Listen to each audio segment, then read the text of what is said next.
সিন্সের আজকে 14 গোষ্ঠী উদ্ধার করবো, আসো।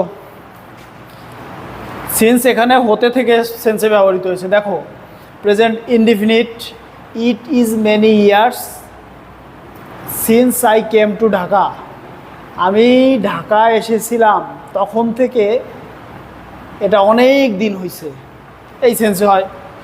মাস ওয়াটার হ্যাজ ফ্লোড, এই যে হ্যাজ বা হ্যাভের পরে যদি V3 থাকে পারফেক্ট, প্রেজেন্ট পারফেক্ট থাকলে ওই যে দেখো ইউ লেফট মি, তুমি আমাকে ছেড়ে গিয়েছিলে। মাস ওয়াটার হ্যাজ ফ্লোড থ্রু, অনেক পানি প্রবাহিত হয়ে গেছে গঙ্গার ভিতর দিয়ে যখন তুমি আমাকে ছেড়ে গিয়েছিলে, সে তখন থেকে, তারপর থেকে। They have been living, have been has বিনের পরে ভার্বের সাথে আইএনজি থাকলে প্রেজেন্ট পারফেক্ট কন্টিনিউয়াস। দেখো এখানেও কিন্তু V2, তাহলে প্রেজেন্ট ইনডিফিনিটেও V2, প্রেজেন্ট পারফেক্টেও V2,